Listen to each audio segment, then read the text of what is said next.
Bon, j'espère que c'est mieux comme ça. Donc, c'est vraiment une joie d'être ici à Montréal. Ma femme et moi, comme vous le savez, on a passé les derniers mois très occupés. C'est pour ça qu'on n'a pas eu la chance d'être ici plus souvent. Au début du mois de septembre, on a eu la conférence des célibataires. Il y a des célibataires de partout qui sont venus, au Canada, aux États-Unis, même certains depuis l'Afrique. Et on était quelques 225, 230 célibataires de partout dans le monde. Et on a passé vraiment un temps merveilleux. Plusieurs participants ont dit que c'était la meilleure conférence qu'ils avaient jamais assistée. Donc c'était vraiment un temps spécial. Ça nous a tenus passablement occupés. Après la conférence, à Montréal, nous avons vécu quand même plusieurs transitions importantes. Si vous n'étiez pas au courant, je ne sais pas si me mettre derrière, ça va être mieux pour le son. Hein? C'est un peu écho. En tout cas. Comme vous le savez, Stanley et Dominique, en fait, Stanley a décidé de retourner à l'école à temps plein. Donc, il est en train de faire un MBA en ce moment. Donc, c'était toute une transition à Montréal. Et ici, on a parlé avec Ghislain et Debbie de changer un peu les responsabilités, de travailler davantage avec les familles, les mariés. Donc, ma femme et moi, on s'occupe du campus, des étudiants à nouveau. Donc, c'est vraiment formidable d'être sur le campus et d'être entouré de personnes qui pourraient tous être mes enfants, littéralement. Mais c'est très rafraîchissant, évidemment.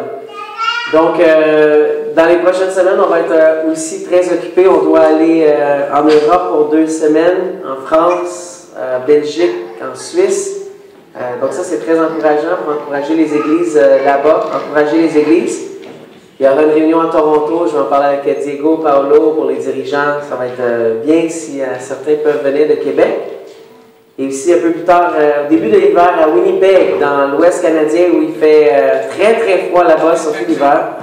Donc on a été invités là-bas. Donc on va faire de notre mieux pour venir vous visiter le plus souvent, mais on va envoyer Pierre-Yves et les Denis, et les Marc-André, et les Mike, les autres personnes qui font un travail formidable vraiment à Montréal.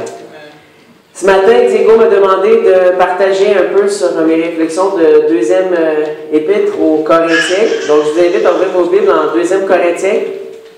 Diego me suit avec des messages à Montréal. C'est vraiment fatigant le son, c'est cool. Tantôt, un peu de test, c'était pas comme ça. Ça, c'est mieux. C'est mieux comme ça? C'est mieux? Oui. OK. Donc, on est en train d'étudier en ce moment 2e Corinthiens. Et un des messages que j'ai prêché il y a quelques semaines, Diego, il voulait que je puisse partager les mêmes choses avec vous ce matin. Donc, une chose qui est vraiment importante en tant que chrétien, c'est de marcher par la foi. Donc, le titre de mon message ce matin est « Nous marchons par la foi ». Et nous allons lire un extrait, ensuite de ça, exposer quelques points importants pour nous. 2e Corinthiens, chapitre 4, à partir du verset 16, nous allons lire jusqu'au chapitre 5, verset 10. C'est pourquoi nous ne perdons pas courage, et même lorsque notre homme extérieur se détruit, notre homme intérieur se renouvelle de jour en jour. Car un moment de légère affliction produit pour nous, au-delà de toute mesure, un poids éternel de gloire. Aussi, nous regardons non point aux choses visibles, mais à celles qui sont invisibles, car les choses visibles sont momentanées et les invisibles sont éternelles. Nous savons, en effet, que si notre demeure terrestre, qui n'est qu'une tente, est détruite, nous avons dans les cieux un édifice qui est l'ouvrage de Dieu, une demeure éternelle qui n'a pas été faite par la main des hommes. Aussi, nous gémissons dans cette tente, désireux de revêtir notre domicile céleste par-dessus l'autre, si du moins nous sommes trouvés vêtus et non pas nus. Car tandis que nous sommes dans cette tente, nous gémissons, accablés, parce que nous voulons non pas nous dévêtir, mais nous revêtir, afin que ce qui est mortel soit absorbé par la vie. Et celui qui nous a formés pour cela, c'est Dieu qui nous a donné les arts de l'esprit. Nous savons donc, nous sommes toujours pleins de courage et nous savons qu'en demeurant dans ce corps, nous demeurons loin du Seigneur. Car nous marchons par la foi et non par la vue. Nous sommes pleins de courage et nous aimons mieux quitter ce corps et demeurer auprès du Seigneur. C'est pour cela aussi que nous mettons notre point d'honneur à lui être agréable, soit que nous demeurions dans ce corps, soit que nous le quittions. Car il nous faut tous comparaître devant le tribunal de Christ afin qu'il soit rendu à chacun d'après ce qu'il aura fait dans son corps, soit en bien, soit en mal. Donc, comme je disais tantôt, le titre de mon message ce matin est « Nous marchons par la foi ». Et nous voyons au travers de ce passage-là, Paul dire cette expression-là « Nous marchons par la foi ». Et pour plusieurs d'entre nous, quand le jour où on décide de croire en Jésus, de suivre Jésus, on passe immédiatement à la conclusion que nous marchons par la foi. Mais nous allons regarder aujourd'hui au travers des Écritures que marcher par la foi n'est pas simplement de croire en Jésus. Nous marchons par la foi doit se traduire par des actions très concrètes dans nos vies. Des actions radicales qui font en sorte que les gens autour de nous, sans même qu'on ouvre la bouche, devraient voir, « Wow, cette personne, elle est différente. Elle marche vraiment par la foi en dépendant sur Dieu à 100%. » Vous êtes avec moi? J'ai 3 points ce matin. Le premier point est plein de courage. Le premier point, c'est plein de courage. Être rempli de courage. Paul parle de cette expression-là constamment dans le passage qu'on vient de lire, et même un petit peu avant, au chapitre 4. Si vous regardez avec moi, au chapitre 4, le premier verset, c'est pourquoi, ayant ce ministère selon la miséricorde qui nous a été faite, nous ne perdons pas courage. Au chapitre 4, toujours au verset 16, un peu plus loin, c'est pourquoi nous ne perdons pas courage. Au chapitre 5, verset 6, nous sommes donc toujours pleins de courage. Au verset 8, un peu plus loin, nous sommes pleins de courage. Donc c'est assez évident dans le passage, un des points que Paul essaie de passer à ses frères et sœurs, à ses auditeurs. Nous sommes pleins de courage. Pourquoi il parle de cette chose-là? Pourquoi il dit à ses frères et sœurs constamment, nous sommes remplis de courage et vous devriez être remplis de courage? Selon vous, pourquoi Paul répète cette chose-là constamment? Parce qu'ils avaient peur? Parce que leur situation était difficile? Il y avait de la persécution de plus en plus intense. Non seulement Paul, qui était en Asie à cette époque-là, Asie mineure, mais les gens à Corinthe, l'Église, il commençait à passer un temps vraiment, vraiment difficile, où de plus en plus il y avait de la persécution, de la pression sur les chrétiens, ceux qui vivaient véritablement la foi. Et donc Paul, il essaie de les encourager en disant, nous sommes remplis de courage. Et vous devez aussi être remplis de courage. Au début de sa lettre, je n'ai pas le temps de passer au travers de tous ces détails-là, mais Paul, il dit qu'au moment où il écrit sa lettre, on a passé des temps vraiment difficiles, au point même que nous avions désespéré de vivre. On était absolument certains que nous allions y passer, que nous allions mourir. Et je crois que l'Église est en train d'étudier le livre des Actes. Vous allez arriver à Acte 19 bientôt. Ce que Paul fait référence, vous allez le lire en Acte 19 quand il est à Éphèse. Ça n'a pas été un travail de tout repos, de bâtir une église là-bas et d'amener la foi à Éphèse. C'est-à-dire, à un moment donné, que les gens dans la ville d'Éphèse étaient tellement fâchés contre Paul, contre les disciples de Jésus, qu'ils les ont amenés à un moment donné sur la place publique. Et ils se sont mis à crier à voix haute, là, des centaines, voire des milliers de personnes, pendant plus de 2 heures de temps. Pierry, tantôt, faisait référence à un homme qui partageait sa foi à Paris, qui a été giflé. C'est pas facile. Mais imaginez une foule enragée de centaines, voire de milliers de personnes qui crient après vous. Grande est l'Artémis, et c'était leur dieu local, si on peut dire, leur religion. Et ils parlaient contre Jésus, ils parlaient contre les chrétiens, et ils criaient comme ça pendant plus de 2 heures de temps. Comment aurais-tu réagi à une telle chose? On le sait qu'ils ont été arrêtés, fouettés, qu'ils ont même été mis dans des arènes devant des animaux. Paul dit dans une autre lettre à son jeune disciple Timothée, il dit, tu le sais en Asie, à Lystre, à Iconium, dans tous ces endroits-là, nous avons été exposés à toutes les épreuves. Paul il dit, nomme-les. Je les ai vécues et nous les avons surmontées grâce à Dieu. Donc Paul est en train de faire référence à ce qu'il vivait et il transmettait la nouvelle à ses frères et sœurs. Si j'étais capable de supporter ces choses-là, si nous sommes capables d'être pleins de courage, vous êtes capables aussi d'être remplis de courage. Mais la question qu'on doit se poser ce matin est la suivante, ou plutôt les questions. Est-ce que nous sommes dirigés par nos émotions ou nous sommes dirigés par nos convictions, nos principes supérieurs auxquels nous croyons? Est-ce que nous sommes dirigés par nos peurs? Dieu sait que nous avons tous des peurs, des moments d'insécurité.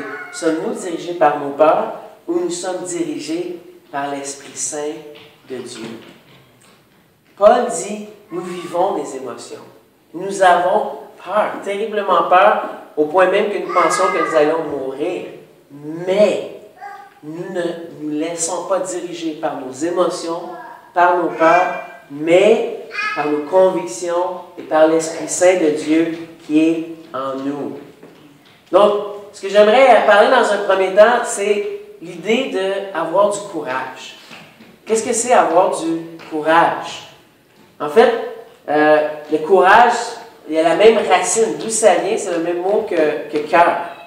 En fait, avoir du courage, c'est avoir du cœur, avoir le cœur solide, à la bonne place. Ou bien on a du cœur, ou bien on a du courage, ou bien on perd notre courage. Et la vraie raison, qu'est-ce qui fait qu'on va être rempli de courage? Ou qu'est-ce qui fait qu'on va perdre notre courage et céder à la peur, céder à nos émotions? Moi, je pense profondément, ce qui va faire vraiment la différence, c'est l'état de notre cœur. C'est le fait, est-ce que notre cœur est dans le contentement, dans la paix, ou notre cœur est toujours en recherche de quelque chose et insatisfait? Souvenez-vous de ce que Jésus enseignait dans le sermon sur la montagne.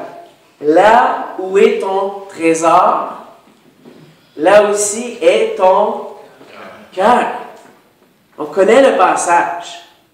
Mais la réalité, il y a 2000 ans comme aujourd'hui, beaucoup d'entre nous, notre trésor n'est pas à la bonne place. Notre trésor, c'est notre emploi, notre carrière, notre rêve d'avoir une maison, notre nouvelle voiture, le prochain voyage qu'on va faire. Notre trésor, c'est des fois des êtres autour de nous. Ma femme, mes enfants, ma petite famille. Voilà où est mon trésor. Et Jésus disait, là où est ton trésor, là aussi sera ton cœur. Et le problème, c'est si on met on chérit des choses qui n'ont pas de portée éternelle, nous allons avoir des problèmes parce que notre cœur va être à la même place où nous mettons notre trésor. Paul, comme Jésus, enseignait que le seul vrai trésor, la seule chose que nous devrions chérir et du même coup mettre notre cœur, c'est quoi? C'est le ciel. C'est l'espérance de la vie éternelle avec Dieu. Et c'est la question qu'on doit se poser, et moi je le vois constamment partout dans nos églises. Pourquoi laisse-t-on les choses temporaires, les choses qui sont visibles dans nos vies avoir une telle emprise? Souvent je vois des chrétiens qui sont découragés à cause que leur carrière ne va pas comme ils le voudraient. Parce qu'ils ont des problèmes physiques, parce que leur chair est un obstacle. Le corps que Dieu leur a donné est un obstacle à la réalisation de choses. Je vois beaucoup de gens mettre beaucoup d'importance au matériel, de trouver leur plaisir dans les choses matérielles. Et ces choses-là, petit à petit, commencent à prendre le dessus. Paul dit au chapitre 5, verset 1, il commence une nouvelle idée en disant, nous savons. Ce que Paul va dire, il dit, c'est pas une question que vous ne le savez pas. Je le sais et vous le savez. Nous le savons. Donc Paul n'est pas en train d'enseigner quelque chose de nouveau, il fait juste rappeler quelque chose que tous les chrétiens devraient savoir. Qu'est-ce que nous savons? Il dit, nous savons en effet que notre demeure terrestre, qui n'est qu'une tente, est détruite. Nous avons dans les cieux un édifice qui est l'ouvrage de Dieu, une demeure éternelle qui n'a pas été faite par la main des hommes. Donc Paul, il dit, il n'y a rien de nouveau ici. Le problème, c'est pas qu'on ne le sait pas, le problème, c'est qu'on ne l'accepte pas. Trop de chrétiens mettent leur cœur, leur foi, leur espérance dans des choses physiques, matérielles, comme une maison, par exemple. Moi, je ne suis pas très bien placé pour prêcher là-dessus en ce moment parce que si vous venez chez nous à Montréal, vous allez voir, on a une très belle maison. Une très belle maison. Il y a quelques années, on n'avait même pas un sou pour s'acheter une maison. On arrivait à peine à payer un appartement et ma maman, elle a dit, OK, là, ça suffit avec votre job de travailler à l'église. Je vais vous aider pour mettre au moins, excusez-moi l'anglicisme, un down payment, un acompte pour acheter une maison. Et à l'époque, on pouvait, avec 5%, être capable d'acheter une maison.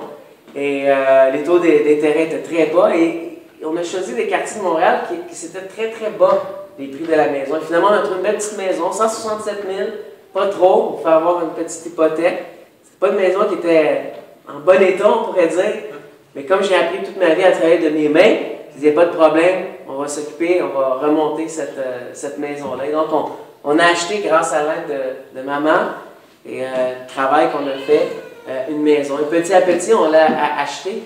Et chose incroyable, le marché, l'endroit où on était, a explosé. Non seulement le prix de la maison a monté, mais plus que doublé. Et après quelques années, la maison était devenue un peu trop petite pour nous. On en a trouvé une autre qu'on cherchait pour être capable d'avoir des gens chez nous, etc. On a pu vendre notre maison et en acheter une autre, un peu moins chère, mais qui avait besoin d'amour, qui avait besoin de travaux. Et donc, petit à petit, de dernières années, on l'a arrangée. Mais non, on a une belle maison. Je suis en train de la réparer en ce moment et toute la repeindre. Et ma fille, elle me disait juste avant de venir, « Wow, papa, la maison, ça a l'air d'un château! » Dans ses yeux, c'est comme un château.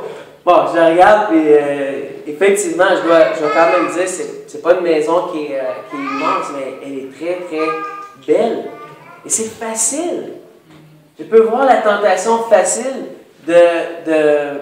d'attacher nos cœurs à ces choses-là. Il y a 3 ans, quand on a acheté cette maison-là, j'ai commencé à réparer. Je disais à Juliane, l'Esprit me parle. L'Esprit me parle, me dit qu'on ne restera pas longtemps dans la maison. Ma femme était découragée d'entendre ça. Je n'arrêtais pas de répéter ces choses-là. Je dis, l'Esprit me parle. J'arrange cette maison-là, mais on ne sera pas là ici longtemps. Et il faut faire attention de ne pas s'attacher. Mais la réalité, c'est qu'on s'attache. Et Paul est en train de vraiment rappeler ses frères et sœurs ici, faites attention de ne pas avoir une foi aveugle dans le matérialisme comme le restant du monde est en train de faire. La réalité spirituelle, elle est difficile. Nous allons vivre des épreuves, des temps où notre vie ne sera pas aussi confortable. Il y a des moments où Dieu va nous enrichir et il y a eu d'autres moments où Dieu va reprendre absolument tout et on n'aura plus rien. Est-ce qu'on va être prêt dans ces temps-là à continuer à aimer Dieu? Continuer à être joyeux envers notre relation envers Dieu ou nous allons commencer à prendre nos distances par rapport à Dieu? Moi, la réalité que je vois dans la Bible, en lisant le Nouveau Testament, comme moi j'ai vécu dans mes 18 années de vie chrétienne, il y a beaucoup plus de gens qui commencent à lire la parole, qui voient le défi, qui donnent leur vie, leur cœur à Dieu, se font baptiser avec joie, avec zèle. Il y en a beaucoup plus qui vont abandonner après que ceux et celles qui vont rester fidèles jusqu'au bout. C'est la réalité. Et si vous n'êtes pas d'accord avec moi, lisez le Nouveau Testament, vous allez le voir. En Jean chapitre 6, Jean chapitre 6, vous irez voir ce... Bon, on va prendre quelques instants, ça vaut la peine. Jean chapitre 6. Je ne veux pas assumer qu'on sait de quoi on parle ici. Jean chapitre 6, un passage fabuleux ici.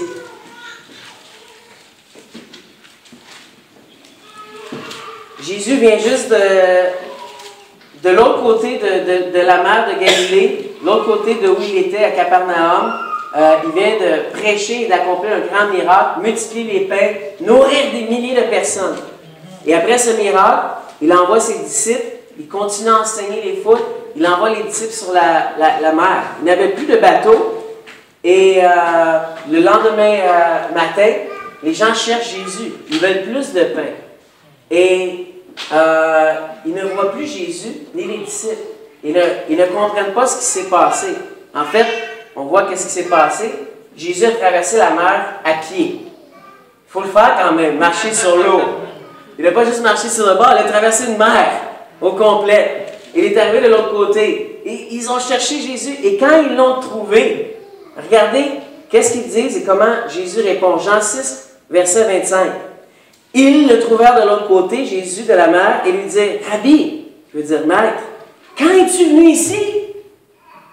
On a vu tes disciples partir, on a vu qu'il y avait un bateau, puis là, il n'y avait plus de bateau, puis là, quand est-ce? Comment t'es venu? Verset 26, Jésus répondit, en vérité, je vous le dis, vous me cherchez, non pas parce que vous avez vu des miracles, mais parce que vous avez mangé des pains et que vous avez été rassasiés. Travaillez non en vue de la nourriture qui périt, mais en vue de la nourriture qui subsiste pour la vie éternelle, celle que le Fils de l'homme vous donnera, car c'est lui que le Père Dieu a marqué de son sceau. Jésus n'était pas dur. Il voyait qu'il y avait beaucoup de gens qui le suivaient, beaucoup de ses disciples qui le suivaient, ne le suivaient pas pour qui il était, ce qu'il était capable d'accomplir, non seulement dans sa vie, mais dans la vie des autres, mais il le suivait parce qu'il leur donnait du pain. Ils le suivaient parce qu'ils aimaient les bénédictions. Ils étaient attachés aux bénédictions. Et là, il va continuer à avoir toute une discussion. Et les disciples de Jésus, de plus en plus qui vont écouter Jésus, vont se fermer les oreilles comme ça. Ils vont dire, je ne peux pas écouter ça. C'est absolument insupportable. Pourquoi? Parce que Jésus est en train de leur dire, je suis le pain de vie. Vos ancêtres qui ont mangé, qui ont reçu la manne à l'époque de Moïse, je suis ce pain-là venu. Je suis beaucoup plus important que Moïse, et ainsi de suite. Et les disciples vont être complètement confus, rejeter le message radical de Jésus, et on le voit à la fin du chapitre, au verset 60. Jean 6, 60. Après l'avoir entendu, plusieurs de ses disciples disaient, cette parole est dure, qui peut l'écouter? Jésus, sachant lui-même que ses disciples murmuraient à ce sujet, leur dit, cela vous scandalise. Et si vous voyez le Fils de l'homme monter où il était auparavant, c'est l'Esprit qui vivifie. La chair ne sert de rien, les paroles que je vous ai dites sont esprit et dit. Mais il en est parmi vous quelques-uns qui ne croient pas. Car Jésus savait dès le commencement qui étaient ceux qui ne croyaient pas. Verset 66, on va descendre un peu plus bas. Dès lors, plusieurs de ses disciples se retirèrent en arrière et cessèrent d'aller avec lui. Jésus dit donc aux 12, et vous, ne voulez pas aussi vous en aller avec eux? C'est la réalité de nos vies spirituelles. Quand on découvre la bonne nouvelle, quand on découvre l'amour de Dieu, qu'on découvre l'espoir qu'on peut avoir pour nos vies, la grâce, le pardon de nos péchés, on est prêt. On dit, mais oui, je veux devenir ton disciple. Oui, je veux être baptisé.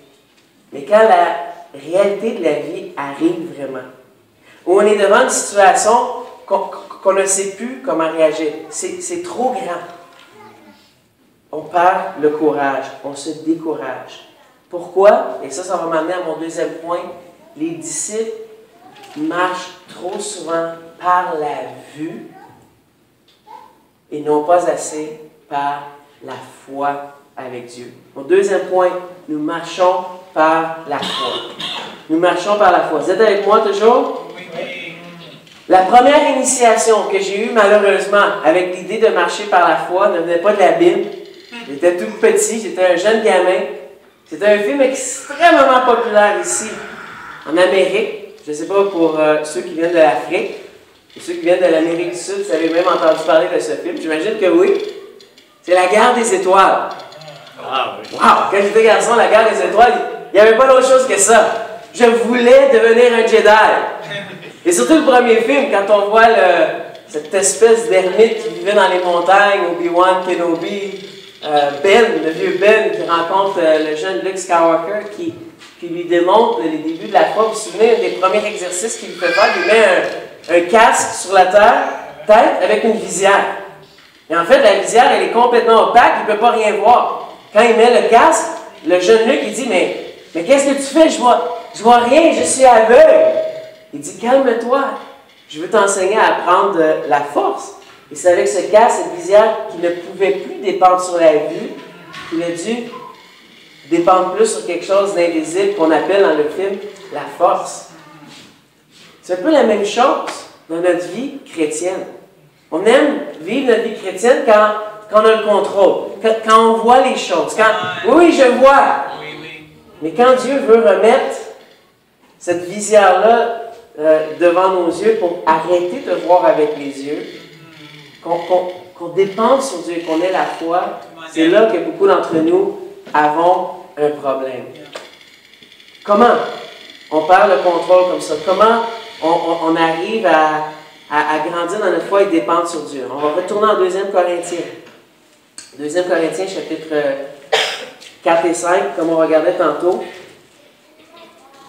Donc, c'est ce que Paul parle ici. 2 Corinthiens, chapitre 4, verset 16. Il dit, « C'est pourquoi ne perdons pas de courage, et même lorsque notre homme extérieur se détruit, notre homme intérieur se renouvelle de jour en jour. » Un peu plus loin, il dit au chapitre 5, verset 6, « Nous sommes donc toujours pleins de courage, et nous savons qu'en demeurant dans ce corps, nous demeurons loin du Seigneur. » Et un peu plus loin, verset 8, il dit, « Nous sommes pleins de courage et nous aimons mieux quitter ce corps et demeurer auprès du Seigneur. » De quoi il est en train de parler ici, Paul? Paul est en train de parler d'un phénomène naturel qu'on appelle la destruction du corps. La vieillesse. Le vieillissement. On vit dans une époque, plus que jamais, où on a peur de parler du vieillissement. On a peur de parler de la décrépitude du corps. Mais c'est une réalité. Vous savez comment ça nous rattrape? Comment on réalise qu'on vieillit? Pour moi, c'est surtout les jours des déménagements. Quand il y a les déménagements, tassez-vous les jeunes, on va vous montrer ça. Là, on pogne les meubles, on y va, puis on monte les escaliers, puis on est tout feu, tout femme, puis les jeunes nous regardent, sont impressionnés. Ah, encore une fois, le vieux! Mais le lendemain matin, la difficulté à sortir de mon lit! Là, tu t'en vas prendre un verre d'eau, puis là, juste lever. Là, tu te brosses les dents. C'est les signes du vieillissement. Il y a un autre phénomène qui s'appelle aussi le ralentissement du métabolisme. Quand j'étais jeune, je ne mangeais pas un steak, je mangeais 2 gros T-bones avec le filet, 2 patates au four, puis du blé d'Inde, puis du dessert, puis du coke par-dessus ça. Je prenais pas de poids, j'étais gros comme ça. Mais il y a un phénomène qui se passe en vieillissant qui fait que c'est le ralentissement du métabolisme. Tu as beau réduire les portions, tu continues à prendre de l'expansion dans ton corps. Et on a se poser la question, pourquoi une telle humiliation? Est-ce que Dieu aurait pu créer les êtres humains d'une façon différente qui ne vieillissent pas? Qui font juste s'empérir avec le temps, puis à un moment donné, après avoir vécu un certain temps, boum, ils meurent là, mais ils sont dans leur splendeur, dans leur gloire à la fin de leur vie. Mais Dieu n'a pas fait comme ça. Et on doit se poser la question, pourquoi? Moi, je pense que c'est assez simple. Pour apprendre à se rapprocher de Dieu, apprendre à dépendre sur lui dans l'espérance d'un nouveau corps. Beaucoup de chrétiens ne comprennent pas que au jour, à la fin de tous les temps, quand vous aurez battu toute votre vie et surtout sacrifié votre corps dignement pour Dieu, Dieu va vous ressusciter. Pas avec le même corps, avec un nouveau corps. Un corps céleste, un corps glorieux, un corps parfait, un corps qui ne vivra jamais l'humiliation de la vieillesse. Est-ce que vous êtes avec moi? Mais la question qu'on va se poser, est-ce que tu crois que Jésus est mort pour le pardon de tes péchés et qu'il est ressuscité? Et si Dieu l'a ressuscité en lui donnant un nouveau corps, un corps glorieux, il te le donnera aussi un corps glorieux. On peut dire oui, j'y crois facilement, mais par nos actions, nous démontrons souvent le contraire. Paul il dit, ça n'a pas d'importance. Même si notre corps se détruit, nous allons avoir un nouveau corps. En fait, on ne veut pas rester dans ce corps-là. On a hâte de quitter et de rejoindre le Seigneur. Tant que nous sommes dans ce corps-là, nous sommes loin de Dieu. Quand nous aurons le nouveau corps, nous sommes près de Dieu. Nous serons avec le Seigneur. Wow, Danny, ça c'est de la théologie qui me dépasse. Ça passe par-dessus ma tête. Qu'est-ce que ça fait dans ma vie de tous les jours? Ça fait toute la différence. Ça fait toute la différence. Au lieu de compter nos énergies, au lieu d'être économe avec comment on se donne, comment on fait, comment on supporte la persécution, ça va faire toute la différence. Si nous avons une conviction que ce corps-là, c'est juste quelque chose qui est voué à la destruction, on s'en fiche complètement, on se donne, on se pousse, on fait confiance à Dieu qui va nous donner un nouveau corps. Et il continue la même réflexion, comme je disais tantôt au verset 1 et 2. Il parle, nous savons que notre demeure terrestre n'est qu'une tente et détruite. Verset 2. Aussi nous gémissons dans cette tente, désireux de revêtir notre domicile céleste par-dessus l'autre. Peu importe comment ma fille perçoit ma maison, que ce soit un château, que ce soit beau, la vérité, c'est qu'elle va être détruite, cette maison-là. La vérité, c'est que cette maison-là, elle vieillit, elle détruit, et peu importe tous les efforts que j'y mets, elle est vouée à la destruction. Et nous, des fois, on a une foi aveugle dans le matériel, où on met plus d'importance, plus d'emphase. Nos cœurs sont là-dedans, plutôt que dans le domicile céleste. Des fois, c'est même pas une maison, des fois, c'est une voiture. Et combien on sait qu'une voiture a une espérance de vie beaucoup moindre qu'une maison? Et surtout ici, au Québec, où il fait fret, où le sable ne suffit pas dans les rues, il faut mettre du calcium. Et le calcium, avec le froid, c'est une très mauvaise combinaison pour la tôle. Est-ce que vous êtes avec moi? Peu importe combien de fois tu vas laver ta voiture, peu importe tous les soins que tu vas apporter à ta voiture, ton char, il va être détruit un jour, comme ta maison, comme ta grosse TV, comme tout ce que tu possèdes. Et Paul est en train de dire, vous devez comprendre ça. Tout ça, c'est voué à la destruction. Et nous devons plutôt penser aux choses éternelles. Quel est ton but? Quel est ton objectif en ce moment? Est-ce que c'est faire l'acquisition d'une maison terrestre, d'une maison visible, ou une maison céleste, invisible? Qu'est-ce qui te rend le plus heureux si toi, tu as maintenant accès à ta belle maison? Est-ce que c'est de faire visiter les gens dans ta nouvelle maison ou de présenter le domicile céleste, le royaume de Dieu? Sérieusement, on doit se poser la question. Et moi et ma femme, on est en train de se poser une question encore plus profonde que ça. On donne déjà beaucoup à l'Église, à l'avancement du royaume de Dieu. On se pose la question suivante. Qu'est-ce qui est le plus important de donner quand on reçoit notre salaire de Dieu? Est-ce que c'est une hypothèque? Est-ce que c'est le paiement d'un char? Ou c'est l'avancement du royaume de Dieu? On peut le dire par les mots. Non, moi je cherche le royaume de Dieu en premier. Mais est-ce que ça se traduit par une réalité? Et ma femme et moi, très sérieusement, on parle beaucoup ces temps-ci. Est-ce qu'on est prêt à se débarrasser de tout ça? Est-ce qu'on est prêt à redonner à Dieu, au royaume de Dieu, pour son avancement, et de se débarrasser de ces choses-là, et de mettre notre cœur davantage dans le domicile céleste que Dieu prépare pour nous? Je pourrais continuer comme ça à regarder le passage, le temps nous manque un peu, mais voici mon défi. Voici le défi que j'aimerais vous donner à partir de ce passage que Paul nous donne aussi. Prends la décision, un pas à la fois, de faire quelque chose de complètement fou afin de dépendre sur Dieu. Prends la décision de faire quelque chose qui va te pousser à dire « Je ne peux pas le faire à cause de la vue. Parce que je ne le vois pas. J'ai la difficulté. Ça me fait peur. Mais je vais dépendre sur Dieu. » Et en prenant cette décision-là, et surtout en l'expérimentant, vous allez découvrir des niveaux de votre foi insoupçonnables et devenir des héros de la foi à l'image des hommes qu'on voit dans le livre d'Hébreux, chapitre 11. Allez relire tout le chapitre d'Hébreux, chapitre 11. Il parle d'Abraham, par exemple. Il dit, cet homme-là, il a tout quitté. Son pays, son business, toute sa fortune, pour aller dans un endroit qu'il ne connaissait même pas.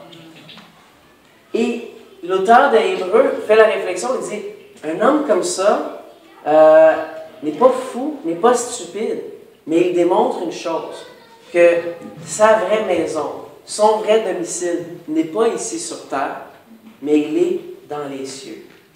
Abraham a accepté de laisser le confort de Our en Mésopotamie, d'où il venait, pour aller vivre dans des tentes, errer dans des déserts, en dépendant sur Dieu par la foi complètement, et il est ainsi devenu le père de quoi?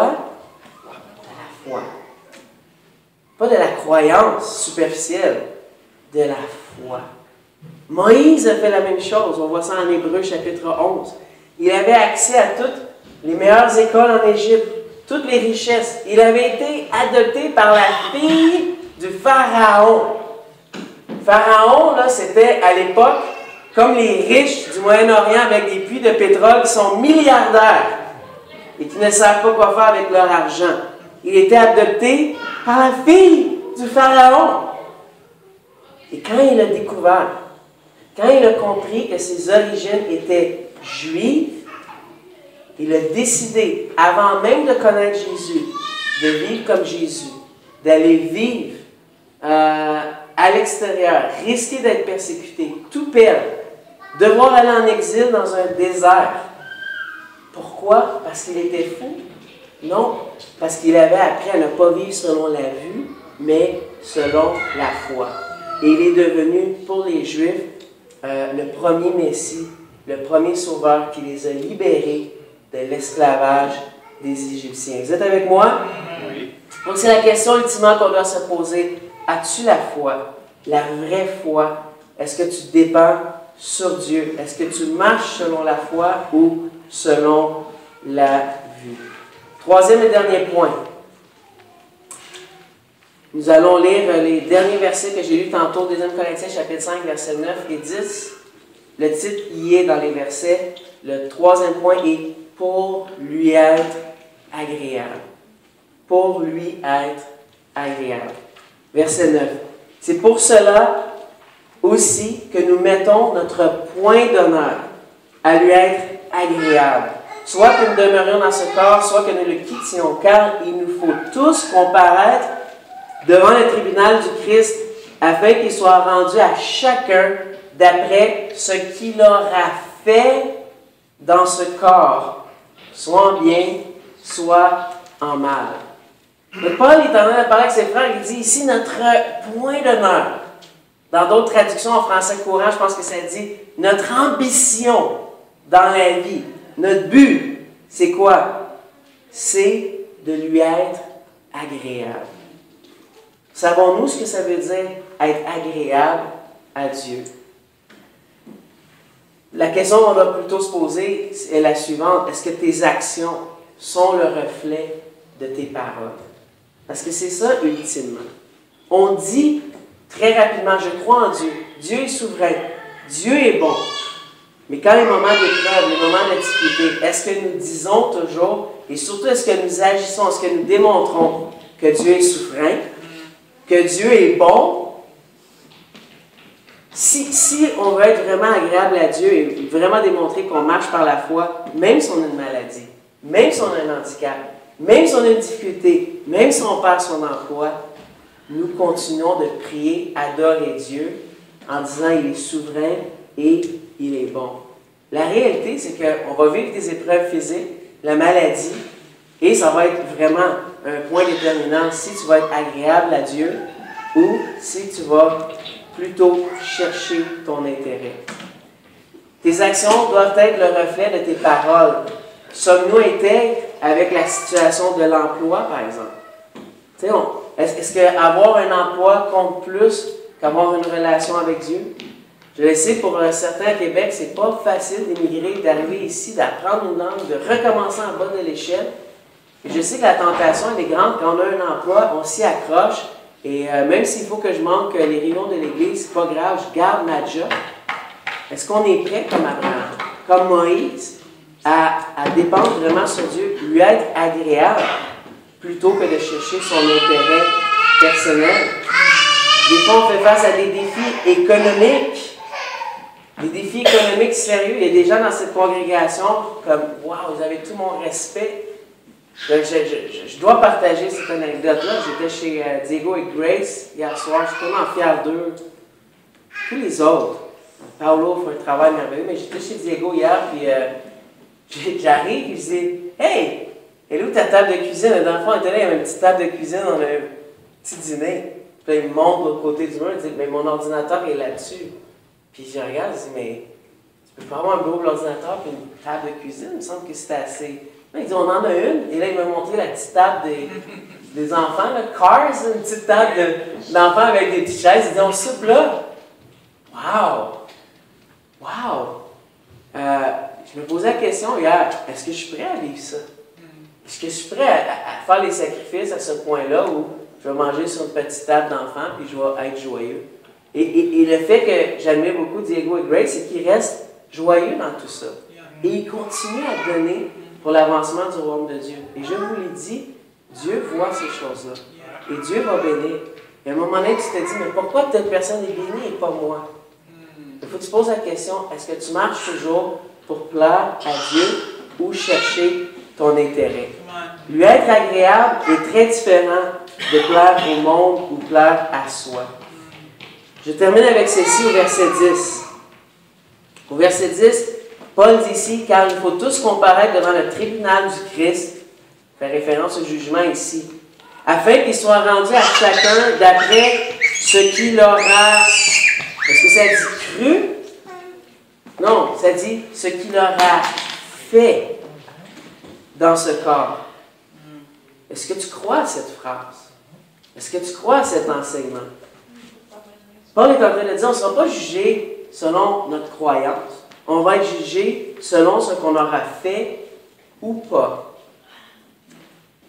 Et ça contraste beaucoup avec ce qu'on enseigne aujourd'hui dans les églises. Il suffit de croire. Dieu est bon. De quoi parlez-vous? C'est le bon Père. Ça n'a pas d'importance comment on vit. Croyez à sa bonté et tout va bien aller. Mais ce n'est pas la réalité quand on lit la Bible. Une citation de Pasquier Quesnel, un Français qui écrit très bien et pense bien. Il disait « Ce juge, en parlant de Dieu, est juste, éclairé, inflexible. Son jugement inévitable, l'heure incertaine, l'arrêt sans appel. Mais personne n'y pense. » Dieu est Dieu, il y aura un jugement. Le jugement est sans appel. Mais le problème, c'est que souvent, on n'y pense pas assez. La plupart des gens aujourd'hui assument que peu importe ton système de croyance ou le style de vie que tu adoptes, nous allons tous nous rejoindre dans ce lieu plaisant qu'on appelle paradis. Imagine ce que tu aimes et tu vas te retrouver là et ça va être le paradis. Peu importe ce que tu crois, peu importe ce que tu fais. Rien n'est plus loin de la vérité que cette croyance. Si vous croyez à ça et si vous perpétuez ce genre d'enseignement-là, il est temps rapidement que vous preniez la décision de vous humilier, de lire la parole de Dieu, de demander à des gens qui vous guident parce que vous êtes guidés par des gens aveugles et vous allez périr comme ces gens aveugles. Selon Jésus, et Paul le rappelle, seuls ceux qui auront vécu une vie pour plaire au Seigneur seront avec lui. Donc, ce matin, il faut se poser la question, comment tu vis ta vie? Est-ce que la façon que tu vis ta vie fait une différence? Ça, c'est une question vraiment profonde, parce que c'est difficile de faire confiance aux autres en partant à des êtres humains, encore plus de faire confiance à un Dieu qui est invisible, qu'on ne voit pas, qu'on n'a pas la chance de partager un repas ou d'aller au cinéma avec. Et Dieu dit, tu dois apprendre à vivre ta vie pour plaire à moi, d'abandonner tout et de me faire confiance. Vous savez, les jeux, tu sais, qu'on se place comme ça, on ferme les yeux, puis on dit, laisse-toi plonger dans le vide. Je ne fais pas l'expérience, mais il y avait un de mes amis qui avait fait ça, c'était absolument formidable. Une fois, il avait fait ça, il était sur la scène, puis il demandait aux gens de faire ça, puis on le voyait visuellement. Quand les gens se plongeaient par en arrière, toujours, il y avait le pied qui... Puis là, il répétait, puis il disait, n'aie pas peur, je vais être là, je vais t'attraper. Il était juste à une distance de à peu près 7-8 pieds. Mais les personnes n'avaient pas confiance. Ensuite de ça, il fait venir son fils. Son fils s'est placé comme ça. Et juste pour montrer le point, il s'est placé 2 fois plus loin. À 12 pieds. Il va dire, vas-y, laisse-toi tomber dans le vide. Il s'est laissé tomber et on n'a jamais vu les pieds bouger. Il est resté comme ça, puis il est tombé, puis son père l'a attrapé juste à temps. Et il faisait le point suivant. Pourquoi il était capable de faire une telle confiance? C'est à cause de la relation, la connaissance de son père, qu'il était capable de s'abandonner complètement. Et souvent, spirituellement, on dit qu'on croit, mais on a peur, on met le pied. Parce qu'on ne connaît pas assez Dieu. Parce qu'on n'est pas assez convaincu de sa puissance, de sa souveraineté. On croit, on est prêt à abandonner, mais jusqu'à une certaine limite. Je garde mon petit pied de sécurité. Et Dieu dit, non. Pour me faire confiance, il faut se laisser aller complètement. Je pense qu'il n'y a rien de plus douloureux pour le cœur de Dieu que notre méfiance à son égard. Si vous dites, mais t'es qui Daniel pour savoir ça? T'as déjà rencontré Dieu, toi? J'ai des enfants et je le sais par l'expérience que Dieu me donne avec les enfants. Il n'y a rien qui me fait plus mal en tant que père quand je vois mes enfants me manquer de confiance. Mais en même temps, il n'y a rien qui réjouit plus le cœur de Dieu que notre abandon, notre confiance qui est basée sur celle d'un père avec son fils. En terminant, nous avons un choix à faire. Et Paul, dans sa lettre au 2 Corinthiens, nous rappelle ce choix-là constamment. Ou bien nous allons être contrôlés par les émotions, nous marcherons par la vue pour plaire à soi-même et aux hommes, ou bien nous serons pleins de courage, nous marcherons par la foi pour lui être agréable. Merci beaucoup de votre écoute une fois de plus ce matin. Et comme vous l'avez entendu au travers de la bouche de Pierry, c'est pas dans la petitesse que la grandeur de Dieu ne se révèle pas, mais c'est plutôt dans la grandeur de nos cœurs et de nos foi. Merci beaucoup et bonne semaine et à bientôt tout le monde. Amen.